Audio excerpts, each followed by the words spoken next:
Hey, my name is Tom Layton, and I'd like to introduce you to my game, Caverns and Cave-ins. Caverns and Cave-ins is a 2 to 6 player light to medium strategy tile mining game that plays between 60 and 90 minutes.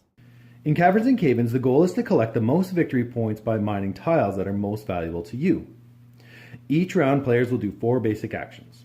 Draw small tools from the small tool deck, use the abilities of their large tool or rental tools, spend your small tool cards or large tool supply cubes to mine 1 resource tile from the top of any mine, or purchase an industrial card. Standing at the center of the board are 7 decks of tiles. Each deck represents a mine, and with each tile within that mine will either have a resource or hazard written on it.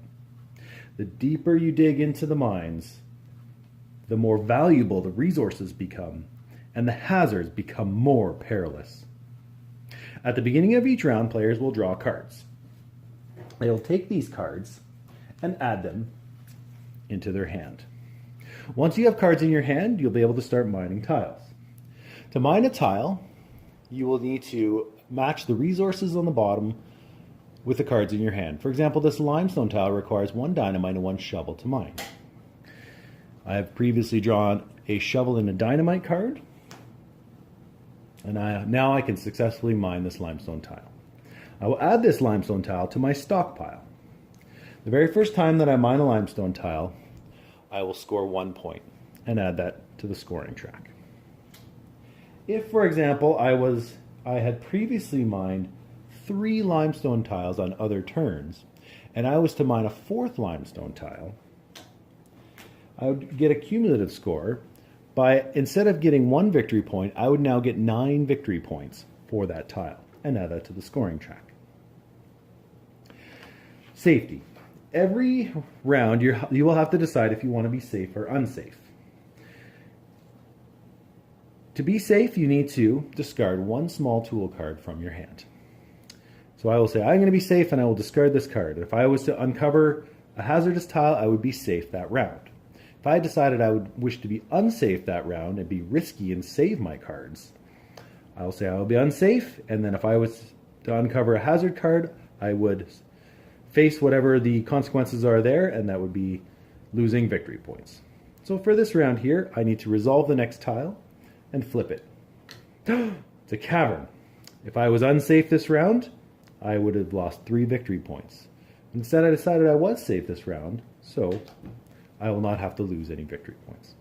I will now continue flipping tiles until I reach a resource tile.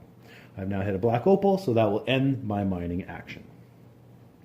As your stockpile of resources begins to grow, you will have the chance to send them off to industry as an action. For example, I previously lined some limestone tiles, and this limestone industry card is up. If I were to sell all my limestone tiles, I can attach them to this card and get 2 victory points per tile.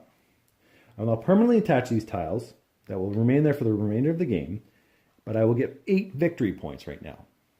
If I was to mine limestone tiles later on in the game, I will now, instead of scoring them at the higher rate, I will now lower my scoring back down to 1 tile.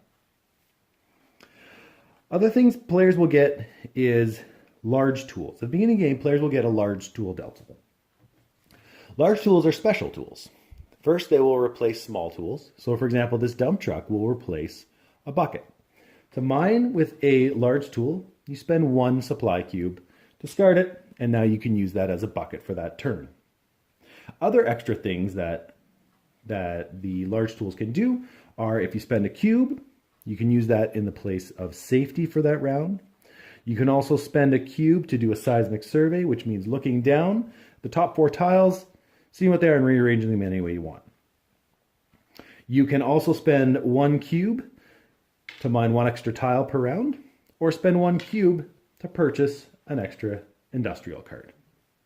Once a large tool is empty, you'll have to refill it by either spending the tools there, listed on the card, or forfeiting the score from 1 tile mine that turn. Other special tools you will find in the deck will be rental tools. They work like large tools, except once they're used, they'll have to be discarded into the small tool deck. as well as multi-tools where you get to choose which tool you want to use. The game will end once 3 mines have been exhausted or 3 piles of industry cards have been purchased.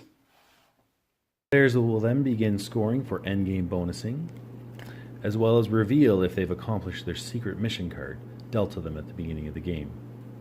The player with the most victory points will then be declared the winner. Thank you for considering my game, and I hope that you enjoyed Caverns and Cave-ins.